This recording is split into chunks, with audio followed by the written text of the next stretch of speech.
के बारे में मैंने आपको पिछले वीडियो में बताया।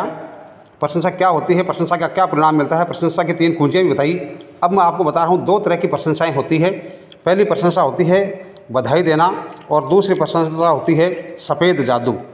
आप देखिए मैं क्या कहना चाह रहा हूँ, इसको सुनिए अच्छी तरह से और समझिए और अपने लाइफ में आप इसको अप्लाई कीजिए। अगर आप चाहते हैं कि व्यक्ति कोई आदत विकसित करे, जैसे अपने बेडरूम की सफाई करना या समय पर ऑफिस आना, तो वह जब भी ये काम करे हर बार आपको उसकी प्रशंसा करनी चाहिए। इस तरह की प्रशंसा को सतत प्रबलीकरण कहा जाता है। अगर आप उस नए व्यवहार की लगातार प्रशंसा करते हैं जिसे आप दोबारा देखना चाहते हैं, तो अंततः वह व्यक्ति उस काम को इतनी ज़्यादा बार करेगा कि उसकी आदत बन जाएगा। नई आदत विकसित हो जाने पर आप समय समय पर प्रबलीकरण की नीति बना सकते हैं। इसका मतलब है कि वह काम 3-4 बार होने के बाद समय समय पर आप उस व्यवहार की तारीफ करते हैं।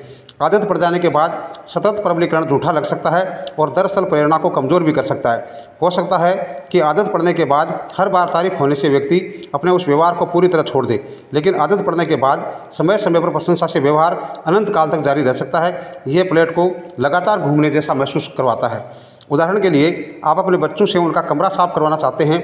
जब भी वे छोटी से छोटी चीज़ की सफाई करें तो हर बार उनकी तारीफ़ करें। इसे बहुत बड़ी बात बना लें।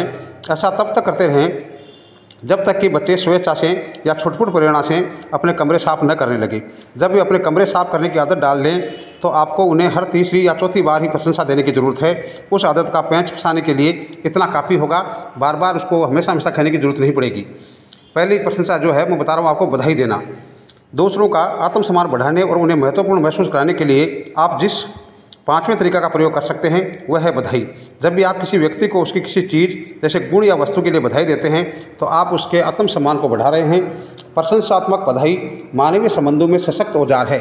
जैसा अब्राहम लिंकन ने कहा था, हर व्यक्ति प्रशंसात्मक टिप्पणी पसंद करता है। आप बधाई का इस्तेमाल लगभग हर जगह और हर स्थिति में कर सकते हैं। लगभग पक्की गारंटी है कि इसके बाद सामने वाला व्यक्ति ज़्यादा महत्वपूर्ण महसूस करेगा। आप व्यक्तित्व के गुणों के लिए भी बधाई दे सकते हैं। जब आप किसी व्यक्ति को समय की पाबंदी, उदारता, लगन या संकल्प के लिए बधाई देते हैं तो आप उसे ज़्यादा मूल्यवान और महत्वपूर्ण होने का एहसास कराते हैं। हम सभी को अपने सकारात्मक गुणों पर गर्व होता है। हम सभी को आमतौर पर अपनी शख्सियत पर गर्व होता है। जब दूसरे लोग इन गुणों को पहचानते हैं और हमें बधाई देते हैं तो हम अपने बारे में बेहतर महसूस करने लगते हैं। आप मूल्यवान वस्तुओं के लिए भी लोगों को बधाई दे सकते हैं। लोग अक्सर जो चीज़ें खरीदते हैं उसमें अपनी भावनाओं का निवेश करते हैं। मिसाल के तौर पर ज़्यादातर लोग अपने मकान के लिए जो फर्नीचर खरीदते हैं उसके बारे में बहुत सोच विचार करते हैं। आप इस बात पर किसी व्यक्ति को बधाई देने में कभी गलती नहीं कर सकते या गलत नहीं हो सकते कि उसका घर या लिविंग रूम कितना आकर्षक दिख रहा है। लोग अपने कपड़े भी बहुत सोच विचार के बाद खरीदते हैं। इस बात की गारंटी है कि अगर आप किसी महिला के कपड़ों की तारीफ करते हैं तो इससे वह बेहतर महसूस करने लगेगी। आप यही असर पुरुषों को बधाई देकर भी डाल सकते हैं, खासकर उनके जूतों या टाई पर। पुरुष आमतौर पर बहुत सोच विचार के बाद टाई और जूते खरीदते हैं। जब आप उन्हें बधाई देंगे तो वे हैरान भी होंगे और खुश भी होंगे। आप लोगों की उपलब्धियों की प्रशंसा भी कर सकते हैं। आप उनकी शैक्षणिक उपाधि या पद के लिए बधाई दे सकते हैं। उनके द्वारा स्थापित कंपनी या उनके द्वारा हासिल किसी अन्य चीज़ के लिए भी उन्हें बधाई दे सकते हैं। दूसरों की उपलब्धियों के लिए उन्हें बधाई देने से उनका आत्मसम्मान बढ़ता है और वे आपके बारे में अच्छा महसूस करने लगते हैं। अगर आप सचमुच किसी चीज़ के लिए सामने वाले को बधाई देना चाहते हैं तो आपको इसके अनंत अवसर मिलेंगे।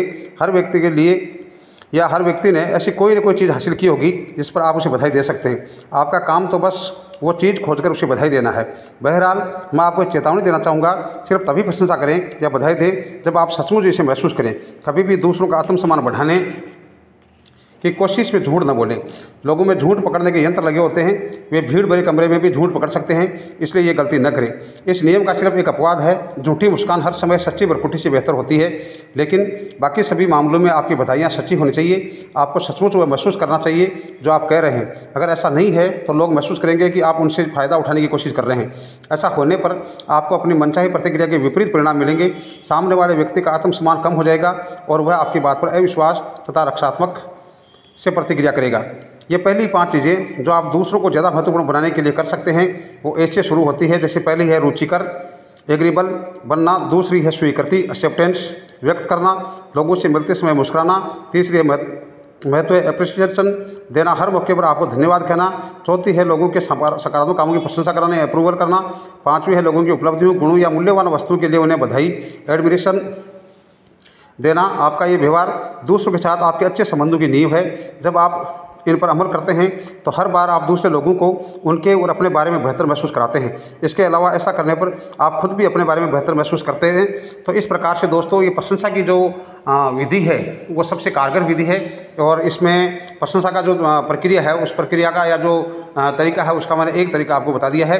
दूसरा तरीका मैं अगले वीडियो में बताऊंगा। तब तक आप मेरे वीडियो पर बने रहें। जय हिंद, जय भारत, जय जय राजस्थान।